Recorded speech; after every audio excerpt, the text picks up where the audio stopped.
신개념 다방향 소통 특강쇼 나침반 C에 오신 여러분 환영합니다. 최윤영입니다. 오늘도 함께 해주실 분들 소개할게요. 복음의 징검다리 전교회 이무현 목사님 함께 하셨고요. 네, 안녕하세요. 학교에 교회를 세워가는 사역자 나도우 목사님. 안녕하세요. 그리고 나침반 C의 행복한 웃음 책임지는 정지민 씨 함께 하셨습니다. 반갑습니다. 안녕하세요. 네. 나침반 C는 TV를 시청하는 시청자, 인터넷을 사용하는 SNS 사용자가 함께 소통하는 프로그램으로 SNS 라이브 강의를 통해서 2017년 이 땅을 살아가는 크리스천들에게 깊은 울림의 메시지를 전하고 있습니다. 최근에 아동 학대, 데이트 폭력, 묻지마 폭력, 정말 다양한 폭력들에 대한 기사들이 나오면서 깜짝깜짝 놀라고 굉장히 큰 사회적 이슈가 되고 있는데요. 오늘 나침반 C에서 이 폭력에 대한 이야기를 나눠볼까 합니다. 그러니까 뉴스를 보면 마음이 너무 아프고 그리고 언어 폭력으로 인해서 힘들어하는 아이들도 많은 것 같더라고요. 뭐 부모님 때문에 또는 친구들 관계 속에서 서로 그냥 욕이라든지 이런 것들이 너무 쉽게 하다 보니까 그게 이제 자연스럽게 아이들한테 악영향이 이어지는 것 같아요. 그래서 결국은 아이들이 올바르게 자라지 못하게 만드는 거 아닌가. 이런 이야기 듣거나 뉴스 보면은 이 땅에서 아이 낳아서 잘 기를 수 있을까 막 이런 생각이 맞아요. 들어요. 훨씬 더 걱정이 또 되죠. 더구나 제가 또 이제 또 그러니까 출산을 이제 너무 출산을 안 앞두고 있다 남았잖아요. 보니까 맞아요. 고민을 안 할 수가 없는데 어떻게 해야지 좋은 부모가 될까? 어떻게 해야지 좋은 어른이 될까? 이런 걸 계속 막 이렇게 알고 싶고 공부하고 싶고 그렇더라고요. 네, 그래서 아마 여러분들께도 또 저희들에게도 아주 유익한 시간이 될 것 같습니다. 오늘 이 시간에는 대화교육 안내자이자 아동인권 전문가 그리고 리플러스 인간연구소 박재현 대표님을 모시고 요즘 문제가 되고 있는 폭력에 관한 이야기들, 그 해결책들에 대해서 들어보는 시간 마련했습니다. 박재현 대표님 불러볼게요. 대표님. 안녕하세요. 반갑습니다. 초대해 주셔서 감사합니다. 저는 리플러스 인간연구소 박재현 대표입니다.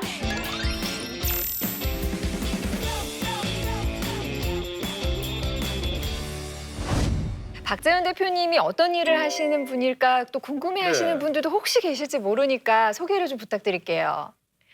예, 저희가 하는 일은요, 사람들과 만나가지고 그 대화 훈련을 도와드리고 있어요. 마음이 힘든 분들, 그리고 또 관계가 어려운 분들, 그리고 자기 자신의 어떤 과거에 있어서 많이 힘들어하시는 분들과 만나서 자기 자신하고는 어떻게 대화할 수 있는지, 그리고 또 사랑하는 사람들, 필요한 사람들, 또 소중한 사람들과는 어떻게 대화하면 좋은지를 지원하고 훈련시키는 일을 하고 있습니다. 네. 자, 그래서 정말 많은 사람들이 대화 방법을 우리도 좀 배우고 싶고 네. 정말 많은 사람들이 배우고 싶어 하는 있는데 자, 오늘 강연 지금 많이 바쁘실 텐데 요즘은 어떻게 지내시는지 좀 궁금합니다. 네, 요즘에는 이제 곧 또 나올 세 번째 책, 자녀와 그 부모님들 사이에서의 대화에 관한 책을 열심히 쓰고 있고요. 네. 그리고 또 제 본업인 다양한 사람들 만나면서 대화할 수 있는 방법들 안내하고 그렇게 지내고 있습니다. 자, 오늘 이 땅을 살아가는 크리스천들과 어떤 이야기 나눠주실지요? 네, 저는 하나님께서 우리한테 선물해 주신 놀라운 능력 중에 하나가 서로를 사랑하고 서로를 도와주는 그 능력이라고 생각해요. 그런데 세상을 살다 보면 우리는 그런 것들을 많이 잃어버리고 또 폭력을 학습하면서 하나님께서 바라는 모습대로 살아가기 참 힘들어지는 것 같아요. 그래서 저는 오늘 어떻게 하면 우리가 폭력을 줄이고 하나님이 원하시는 모습대로 서로 사랑하고 도와줄 수 있는 관계로서 회복해 나갈 수 있는지에 대해서 사랑과 폭력 사이라는 주제로 여러분들과 나눠보려고 합니다. 네.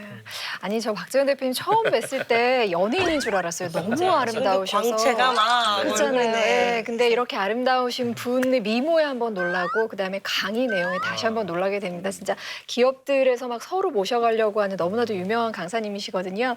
오늘 강의 박수로 청해 듣도록 하겠습니다.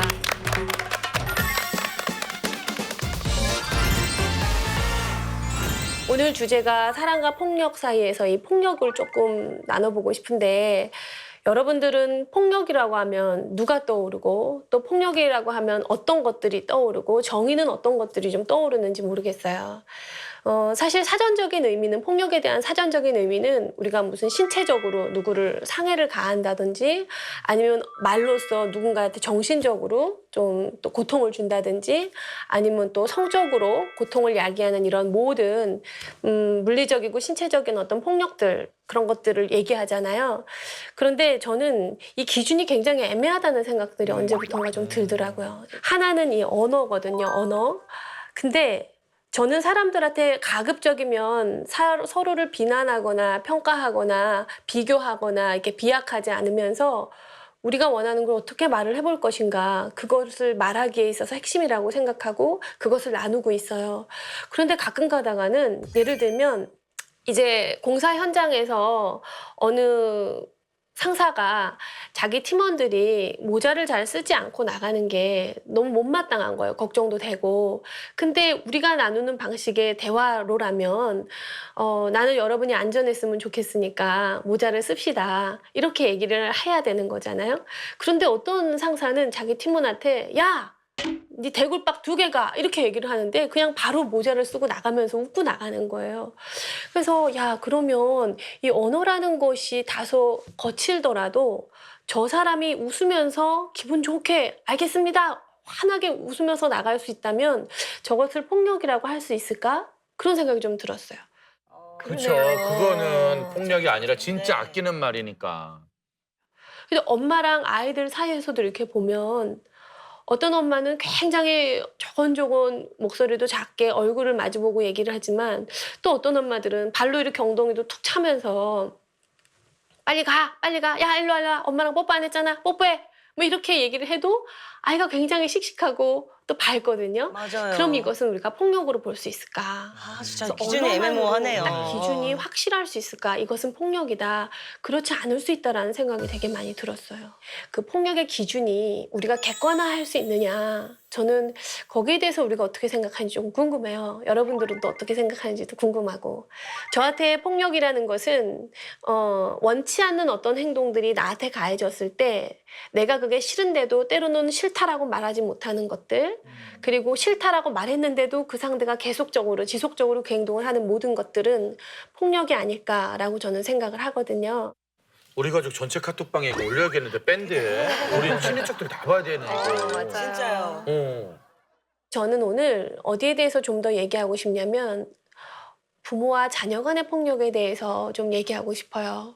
왜냐하면 제가 생각할 때 모든 폭력의 뿌리는 가정 내에서 부모와 자녀 간에 아주 어린 시절에서부터 맞아요. 형성하고 있는 이 관계, 그리고 대화, 이 속에서 키워지는 게 아닐까 하는 생각들이 들어요. 부모와 자녀 간의 폭력적인 관계를 맺게 되면 그리고 그것에 대해서 회복할 기회를 우리가 갖지 못한다면 그 아이들이 그대로 자라서 또 이 사회에 구성하는 학생들이 되고 어른들이 되어가고 또 어느새 부모가 되어갈 텐데 가족이 첫 번째로 만나는 사회잖아요. 그러니까 여기에서 무너져 버려서 사회로 나가면 진짜 이게 맞는 줄 알고 뭐 공격적으로 얘기할 수도 있고. 그래서 제일 중요한 거는 우리가 그 사랑과 폭력을 조금 구별해야 되는 것이 아닌가 하는 그런 생각이 들어요. 내가 하고 있는 이 행동이 저 사람한테 이게 폭력적으로 다가가고 있는가 우리가 확인하지 않는다면, 그리고 또 받는 사람 입장에서는 아, 당신이 나한테 그렇게 하는 거에 대해서 저는 무섭고 두렵고 싫습니다 라고 말하지 못한다면 우리는 이것이 지금 폭력인지 혹은 사랑인지 알기가 참 쉽지 않겠다 하는 생각들이 좀 들더라고요. 네, 질문이 하나 올라왔네요. 상대방에게 나의 생각을 계속 강요하는 것도 폭력적일 수 있는 건가요? 다른 분들은 어떻게 생각할까요? 저는 그렇다라고 생각해요. 저도 그렇다 한 표. 네, 그렇다. 엄마들이 아이들한테 흔히 하는 생각 중에 하나는 우리가 가슴으로 낳았든 내 배를 통해서 낳았든 한 생명을 보호하겠다라는 역할을 딱 돼서 하나님께서 우리한테 아이를 주신 건데, 그렇게 될 때 이 아이를 책임져야 된다라는 그 생각이 조금만 엇나가면 소유의 개념으로 가더라고요. 그러니까 나의 거라고 생각을 하게 되는 거죠. 그리고 내 마음대로 해도 된다라고 생각하는 순간 우리는 상대한테 강요하기가 쉽겠죠. 그래서 저는 생각을 강요하는 것들도 정말 큰 폭력이라는 생각이 들어요. 그리고 또 하나 올라왔는데, 어린 시절에 부모님의 폭력이 아직도 기억이 많이 납니다. 지금이라도 풀어야 할까요? 저는 가끔 사람들한테 어떤 질문을 받아요. 왜 아동학대에 관심이 많고 또 왜 아동들의 권리라든가 인권들에 대해서 공부하셨고 그리고 왜 또 부모님들을 교육할 때 아이들에 대한 이야기를 많이 하냐고. 저는 제가 어린 시절에 한정된 기간 동안 제가 경험했었던 것들이 저한테 참 아픔이었어요. 고통이었고. 네, 되게 솔직하게 방송에서 그걸 다 얘기를 하시더라고요. 그래봤기 때문에 또 이렇게 할 수 있겠죠. 안 해봤으면 공감할 수 절대. 있도록 열어주셨네요. 책으로 배우는 내용이 아니기 때문에. 그리고 제가 성인들 교육을 하다 보면 여전히 저뿐만이 아니라 많은 사람들이 어린 시절의 고통을 감당하지 못했거나 아니면 그대로 덮어놓고 사는 경우를 참 많이 봐요. 그래서 부모님들과의 관계를 회복하기 위해서 제일 중요한 건 저는 고백이라고 생각이 들어요. 내가 얼마나 아팠는지, 내가 얼마나 고통스러웠는지 그런 것들에 대해서 부모님들과 대화할 수 있는 기회가 된다면 하면 너무나 좋겠죠. 그런데 또 한 측면에선 이런 것들이 있어요. 많은 부모님들은 그 당시 그것이 가장 최선이었다라고 믿었고 행동하셨기 때문에 종종 자녀들이 나 엄마 그때 너무 힘들었었어. 아빠 그때 나한테 왜 그랬어? 라고 말하는 것을 잘 듣지 못하시더라는 거죠.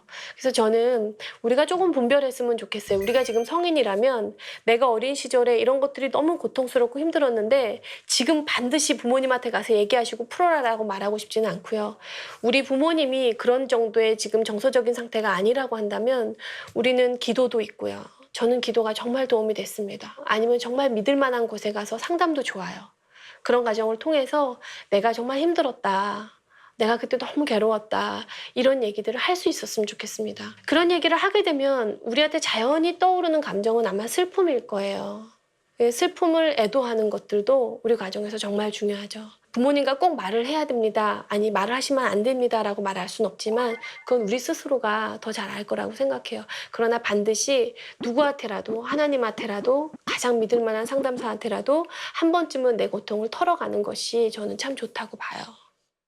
우리는 그래서 우리는 예전에 기도하는 우리 거. 어머니들이 며느리들이 새벽 기도를 그렇게 많이 간 거예요. 아. 새벽 기도에 왜냐면은 믿는 며느리들이 너무 핍박이 심하니까 그거를 풀어야 되는데 그래서 주님 앞에 가서 기도하고 눈물로 그러고 가면 또 집에 가서 다시 웃고. 네. 그러니까 맞아요. 사실은 성경 안에 그게 다 들어가 있는 거예요. 예. 새벽기도. 밥을 안 먹어서 성장이 더딘 아이를 키우는 엄마입니다. 속상하시죠? 밥을 먹을 때마다 아이가 잘 안 먹어서 저도 힘들고 아이도 힘들어요. 훈육할 때 인내와 설득을 넘어서서 강요가 될 수도 있어요. 저 이거 정말 공감이 되는 게 제 아들도 초등학교 5학년 때 초록색은 다 안 먹었어요. 그래서 제가 너 무슨 초록색하고 트라우마가 있나 얘가 왜 초록색을 다 안 먹나 이해할 수가 없는 거예요. 그냥 초록 색깔은 다 안 먹었어요. 그리고 지금까지도 안 좋아하거든요. 그래서 뭐 소리도 질러보고 막 어르고 달려도 보고 막 갑자기 막 거기에 막 숟가락에 이쁜 거 해가지고 이렇게 막 넣어줘 별짓을 다 했는데 뭐 이래서 지금 돌아와 보니까 이런 생각들이 들더라고요. 왜 나는 그 문제가 생겼던 그때 그걸 해결하려고 했을까? 그럴 땐 우리가 강요하게 되고 폭력적으로 행동하게 돼. 당장 앉아. 당장 앉아서 먹어. 안 먹기만 해봐. 막 이렇게 입 벌려. 막 이렇게 먹이잖아요. 많이 해보신 것 같아요. 네, 많이 그 해보신 것 문제가 해보셨던 나도 멘트인데, 반복적으로 저거. 일어나고 있다면 아이가 가장 편안할 때 예를 들면 내일 아침도 분명히 안 먹고 편식하고 돌아다니게 걱정이 된다. 가장 좋은 타이밍은 오늘 밤이 될 것 같아요. 우리 엄마들이 성경책도 읽어주고 기도도 해주는 그날 밤에 엄마는 우리 누구가 밥을 먹을 때 돌아다니거나 아니면은 엄마가 잘 차려준 것들에 대해서 골라 먹을 때 좀 걱정이 돼. 어떻게 하면 우리가 잘 먹을 수 있을까? 어떻게 하면 우리가 자리에 앉아서 먹을 수 있을까? 너는 어디에서 먹을 때 음식이 제일 맛있어? 너는 어떤 음식이 제일 좋아? 이런 것들을 문제가 생기기 전에 한번 대화를 해봤으면 좋겠어요. 저는 이제 같이 엄마들하고 이렇게 교육을 할 때 그런 이야기를 할 때가 있는데 훨씬 더 효과적이라는 생각이 들어요. 아이가 가장 기분 좋을 때 저 얘기를 해야 네. 되는군요. 많은 엄마들은 또 부모님들은 또 저를 포함해서 저도 한때 많이 그렇게 했었던 것 같은데 우리가 아이들한테 소리를 지르거나 욕을 하거나 이렇게 때리거나 이게 하나의 사랑의 방법이라고 생각한다는 게 저는 가장 큰 비극이라고 생각해요. 왜냐하면 우리가 합리화하는 거죠. 우리의 행동을. 내가 너를 사랑하기 때문에 나는 너를 옳게 가르쳐야 되니까 하면서 잘못된 방법으로 아이를 훈육하고 있는 것이 저는 폭력이라고 생각해요. 그리고 또 하나는 사실 그 아이들을 폭력적으로 대한다는 것은 아주 즉각적인 효과가 있죠. 한번 생각해 보세요. 우리가 아이들 아주 어렸을 때 너 엄마 말대로 안 하기만 해봐. 너 혼날 줄 알아? 이렇게 얘기하면 아이들이 바로 행동을 고치잖아요.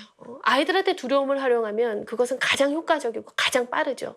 장기적으로 볼 때 폭력은 서로의 관계에 있어서 너무나 고통스러운 것들을 많이 남기죠. 아마 대부분의 아이들은요. 왜 이거를 하니라고 물어보면 무서워서요. 두려워서요. 이렇게 얘기를 할 거예요. 그런데 가르치는 사람들은 달라요. 이 아이가 뉘우치고 반성하고 옳은 것을 알아서 그 행동을 해주길 바라거든요. 근데 아이들은 뭐가 옳은지 그건 잘 몰라요. 단지 내가 지금 맞지 않고 두렵지 않으려고 그 행동을 하거든요. 그래서 폭력으로 문제를 해결하는 방법을 배운다는 것은 두 번째 비극이에요. 그러니까 육아도 결국 다 배워야 돼 엄마들이. 그러니까 진짜 교육을 나침반 하긴 해야 씨는 돼. 우리나라 전 모든 엄마들의 기본 프로그램이 됐으면 좋겠어요. 맞아요. 진짜 이거 배워야 돼 진짜. 우리가 폭력 대신 건강한 힘을 쓸 때 두 가지를 측면을 고려했으면 좋겠는데 하나는 처벌을 위한 힘이냐. 내가 이 아이한테 벌을 주고 아주 응보적인 관점에서 너가 잘못했으니 너는 벌을 받아 마땅해라는 관점으로 힘을 쓰고 있는지 아니면 이 아이가 옳은 행동을 더 잘할 수 있도록 내가 힘을 쓰고 있는지 보호를 위해서 서로에게 유익한 방법을 찾기 위한 보호를 위한 힘을 쓰고 있는지 이 두 가지를 좀 나눠봤으면 좋겠어요. 아주 쉬운 예로 아이가 장난감을 갖고 노는데 찾기로 해서 갖고 노는 거예요. 그럼 보호를 위해서 힘을 쓰는 보호자라면 그거 장난감을 일단 뺐겠죠. 그거 그대로 뒀다간 아이가 다칠 수 되죠. 있잖아요. 뺏어서 안전한 장소에서 갖고 놀 때까지 그리고 그 안전한 장소가 어딘지 네가 글로 갈 때까지 엄마가 이거 주지 않을 거야 라고 말하는 것은 보호를 위해서 쓰는 힘이겠지만 아이한테 너 엄마가 위험한 데서 놀지 말라는데 너 엄마 말 또 안 들었지? 넌 이거 장난감 갖고 놀 자격이 없어. 앞으로 이건 없어. 하면서 그 장난감 버려버린다든지 아니면 아이를 때려버린다든지 이런 것들은 처벌을 위한 힘이겠죠. 그래서 저는 이 두 가지를 구별했으면 좋겠어요. 이 두 가지는 전혀 다른 힘이라는 걸 구별했으면 좋겠어요. 보호냐 처벌이냐.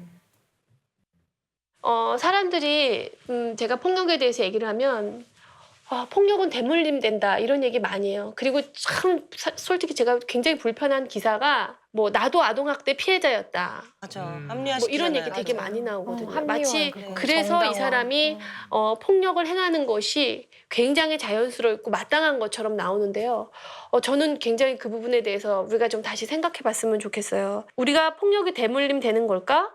예, 많은 부분 대물림이 되죠. 그러나 그 두 가지 대해서 생각을 해본다면 폭력의 대물림은 누구든지 끊을 수 있다고 생각해요. 첫 번째는 우리의 고통을 잊지 말자입니다. 우리가 한때 학대를 당했다. 나는 부모로부터 부당한 대우를 당했다. 나는 선생님한테 그때 엄청나게 심하게 따귀를 맞았는데 난 잊을 수가 없다. 그런 고통이 나한테 있다면 저는 우린 그런 고통을 상기해봤으면 좋겠어요. 그리고 그 고통이 우리한테 주는 메시지가 뭔지 우리가 한번 생각해봤으면 좋겠어요. 불에 손을 대어본 사람은 그 불만 봐도 압니다. 그 불이 얼마나 뜨거운지를. 그래 다시는 다가가지 않잖아요. 그런 것처럼 폭력을 당해본 사람들은 폭력이 얼마나 고통스럽고 한 인간의 삶에 미치는 영향이 얼마나 지대한지를 누구보다 잘 알 거예요.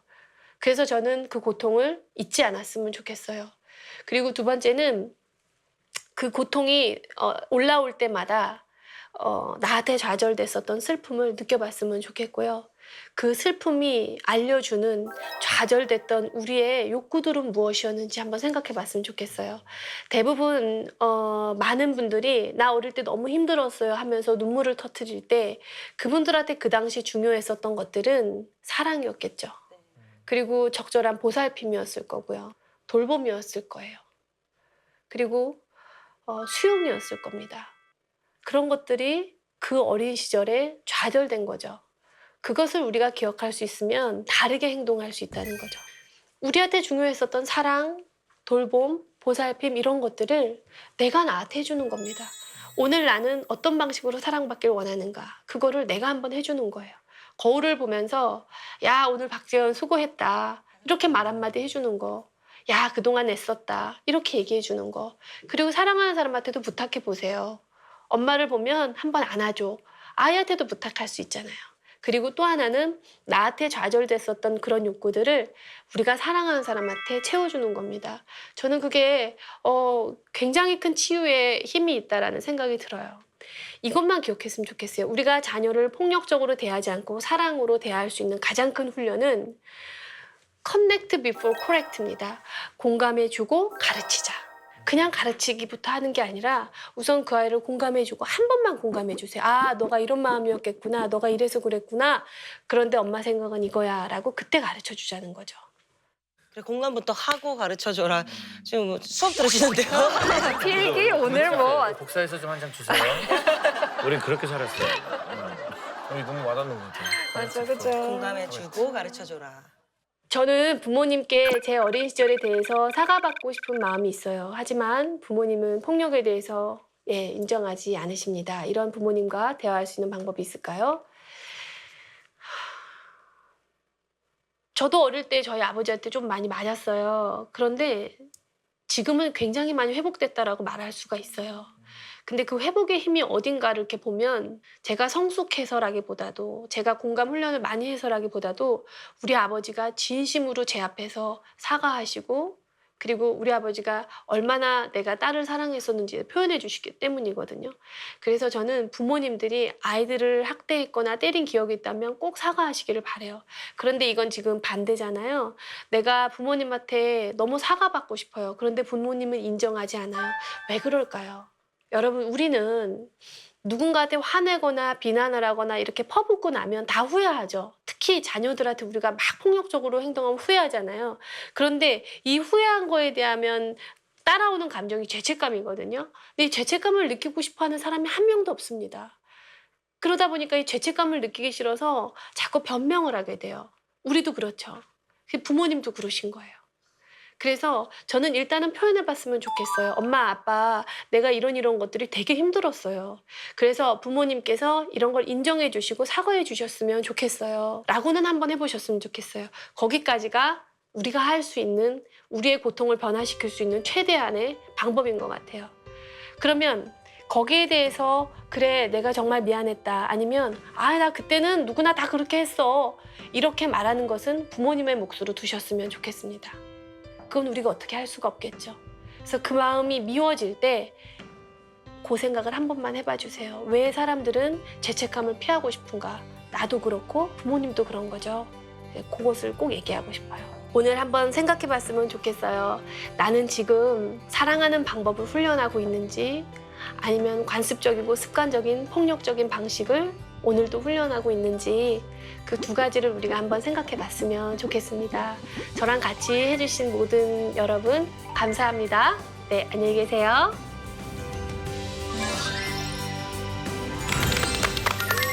박수 받아요. 아니 우리가 흔히 막 사랑의 매라고 하면서 이렇게 포장하고 맞아요. 감추지만 사실은 그건 우리의 죄책감을 덜기 위한 어떤 변명에 불과했었구나 이런 생각도 들었고 네. 절대로 어떤 방식으로든 내 생각을 강요하는 식의 폭력은 정당화될 수 없다는 걸 다시 한번 느꼈습니다. 네, 정말 많은 아이들이 가정에서 폭력을 경험합니다. 그리고 그런 아이들이 상담을 요청하는데 뭐 부모님한테 혼인하고 매를 맞는 아이들한테 대화를 해줘야 되는데 하나님이 널 사랑하셔, 인내해, 기다려라고 말하기도 한계가 있잖아요. 마음에 와닿지 않을 수도 똑같은 있고. 어른이야라고 생각해버릴 수도 이렇게 있어요. 지금 가정에서 폭력당하는 아이들한테 우리가 어떻게 상담을 좀 해주면 좋을지 대표님 좀 알려주셨으면 좋겠어요. 아동학대 신고가 들어와서 격리가 되어 있는 아이들을 만나러 다닐 때가 있어요. 그때 저는 위로의 말이라는 것을 좀 내려놓습니다. 그리고 때로는 우리한테 그럴 필요가 있겠다라는 생각들을 참 많이 합니다. 그들이 가끔 누군가한테 가서 고맙다라고 말을 할 때를 보면은요, 그 상대가 어떻게 들어줬을 때 저 사람이 고마워할까를 제가 관찰하게 되거든요. 그럴 땐 위로의 말이 아니라요, 오히려 침묵 속에서 그것이 더 빛을 발하는 것 같아요. 그래서 저는 가정 폭력에 시달리는 아이들을 만나는 많은 분들이 계실 텐데 아이들이 울거나 아이들이 어떤 이야기를 할 때에는요, 눈물이 나면 같이 울어주시고 아니면 같이 안아주시고 그 아이의 말을 끝까지 한번 들어봐 주셨으면 좋겠어요. 그리고 나서 기도해 주시면 어떨까요? 기도는 정말 중요하니까요. 근데 저도 이제 아이가 태어날 때가 됐잖아요. 네네. 그랬더니까 이제 부모 자식 간의 관계를 어떻게 해줘야 될까. 사실은 저는 좀 가부장적인 집안에서 자라면서 요 말하면 혼날 수도 있어. 그렇게 좀 이렇게 엄하게 자랐거든요. 그래서 이제 나는 정말 친구 같은 엄마가 돼줄 거야. 막 이런 생각을 해요. 근데 또 그렇게 또 꾹꾹 참으면서 절대 훈육 없이 친구처럼만 지내야 하는 건가. 또 그런 교육법들이 요새 또 많이 그렇게 해야 된다라고 얘기를 하니까 그런 것 훈육법은 어떻게 가르치긴 보시나요? 해야 되니까. 네. 부모와 자녀 간의 친근함 정말 중요한 것 같아요. 그게 없다면 부모와 자녀가 멀어지는 것은 정말 순식간인 것 같거든요. 그런데 하나만 좀 더 보태면 어떨까 하는 생각이 들어요. 일관성. 네. 우리가 친구 같은 부모가 된다고 할 때에는요, 이렇게 할까 저렇게 할까 그 아이의 바람대로 이렇게 저렇게 왔다 갔다 한다면 아이가 방향을 잡을 수가 없잖아요. 어떤 것이 바른지 어떤 것이 바르지 않은지를 우리가 일관되게 가르쳐 주는 것도 참 중요하다고 생각돼요. 그래서 친근함과 일관성이라는 그 두 가지 욕구만 잘 만족스러워질 수 있으면 참 좋을 것 같다는 생각이 들고요. 축하드립니다. 감사합니다. 네. 아 그리고 이제 학교 폭력에 대한 얘기도 안 할 수가 없는데 요새 왕따 문제뿐만 아니라 뭐 무슨 셔틀 그래서 네, 빵 셔틀 빵 뭐 셔틀. 이런 네. 것들도 있고 너무 무서운 얘기들이 많이 나와요. 그래서 애들이 SNS 가지고도 폭행을 한다고 그러니까 이 문제는 저희가 어떻게 대처를 해야 될까요?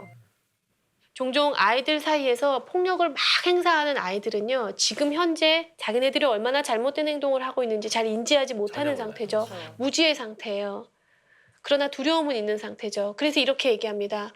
너 니네 부모님한테 얘기하면 내가 너 더 가만 안 둘 거야. 너 경찰에 신고만 해봐. 내가 너 죽여버릴 거야. 그 말에 두려워해서는 안 됩니다. 이 말은 나를 협박하는 이 말들은 두려움의 또 다른 표현일 뿐이에요. 그들도 나와 똑같이 두려워하고 있는 대상일 뿐입니다. 그래서 꼭 적극적으로 도움을 요청하셨으면 좋겠어요. 어떤 누구도 같은 사람들 간에 있어서 신체적인 폭력, 모멸감, 멸시를 당할 이유가 전혀 없다라는 것을 우리가 꼭 알았으면 좋겠어요. 아, 대표님 너무 좋은 강의 감사드립니다. 그리고 지금 이제 책도 새로 나온다고 하니까 기대감 가지고 저희 기다리도록 하겠고요. 앞으로 하시는 일 나침반 씨도 함께 축복하겠습니다. 고맙습니다. 감사합니다. 박수 따라치게 되네. 네. 같으세요. 그러니까요. 진짜 실제로도 그래요. 너무 솔직하시고 이 강의와 실제 삶이 너무나도 일치하는 그런 분이고 너무 많이 적었어요, 저. 그러니까 어떻게 복사해서 복사하고 제본 이게 떠주세요. 이걸로 책 내셔도 되겠네. 이걸로 책 내도 그럴까요? 되지. 제가 내볼까요? 훈육의 목적을 다시 생각해봐라. 이게 되게 인상적이었어요. 그러니까 지금 내가 뭔가 아이한테 어떤 제재를 가하려고 할 때 내가 이 힘을 무엇을 위해서 쓰려고 하고 있는가 생각해라. 그쵸. 그리고 코넥트 비포 코렉트. 이것도 꼭 기억을. 펜도 다 쓰셨어요. 그러니까요. 영어 교육과 나왔어요. 그러니까요. 근데 아이들한테 폭력을 행사하지 않고 어떤 문제를 교정하기 위해서는 강압적으로 시키는 게 아니라 내가 가르치는 게 아니라 대화를 통해서 아이들 스스로 이게 잘못됐구나. 좋은 방향으로 내가 바꿔야겠구나라고 느낄 수 있게 해야 되겠다. 저것도 느꼈어요. 이 폭력이라는 것이 얼마나 전염성이 있고 또 중독성이 있는지를 돌아보게 되는 것 같고요. 누군가라도 좀 오그라들겠지만 뭐 고맙다고, 뭐 사랑한다고, 힘들었지, 미안해라고 말해주는 게 얼마나 중요한지 한번 돌아보는 시간이었습니다. 맞아요. 같이 이렇게 공감해주는 게 왜 이렇게 어려운 걸까요? 처음에 그냥 뭐 맞잖아, 내 말 맞아, 그렇게 해. 약간 계속 이렇게 좀 강요는 쉬운데 그렇게 공감은 어려운지 정말 바른 교육을 우리가 배워야겠다. 어른들이 먼저. 뭐 아까 전에도 말씀하셨지만 처벌을 위한 힘이냐, 보호를 위한 힘이냐.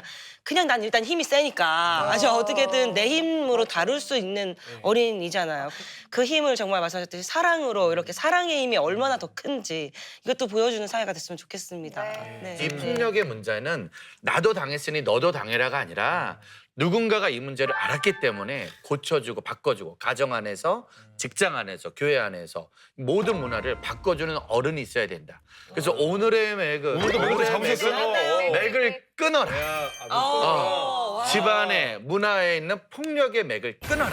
그리고 새 맥을 이어라. 사랑과 공감의 문화를 이어가자. 끊어라. 저 예전에 고무호수로 맞은 적 있지만 지금은 서로 사랑하는 문화를 만들어가고. 맥을 끊으셨군요. 전 저희 아이에게 절대 잘못했다고 말해야 되겠네요. 생각해보니 나도 많이 잘못을 했네. 듣고 보니 나도 좀 그런 게 있었네. 그러니까 아무튼 이렇게 끊어라. 네. 잘못된 거를 끊어주는 어른이 필요하다. 쉽지 않습니다. 그 어른의 역할을 우리 시청자 여러분들 그리고 우리들이 해야 되겠습니다. 네. 자, 이렇게 저희와 소통하시길 원하시는 분들 페이스북 나침반 C로 들어오십시오. 그곳에서 나침반 C 라이브 강의 일정 확인하실 수 있고요. 댓글로도 참여하실 수 있으니까 좋아요도 꾹꾹 눌러주시고 댓글도 많이 올려주십시오. 저희는 다음 주에 또 다른 멋진 강의로 찾아오겠습니다. 우리 이제 소통해요. 나침반 C. 감사합니다. 고양이가 자기를 사랑해주는 사람에게 쥐를 잡아서 갖다 주는 거라고. 저희 뒷마당에다가 깜짝 놀랐는데 최선을 다해서 사랑하지만 내가 준 것이 마루위에 잡아다 놓은 끔찍한 쥐는 아닌가. 아내와 잘 소통할 수 있는 방법은 무엇이 있을까요? 인터넷 치면 정말 많이 나옵니다. 검색해보세요. 아이 명강이시네. 우리가 주는 사랑에만 너무 골몰하는데 사실은 오는 사랑을 생각해봐야 된다. 인간은 사랑을 제조하는 존재가 아니라 유통하는 존재일 뿐이다. 어떻게 저렇게 멋있는 말을 하죠? 인간은 사랑을 제조하는 자가 아니라 유통하는 자다. 열심히 준비하셨어요. 이 프로그램은 시청자 여러분의 소중한 후원으로 제작됩니다.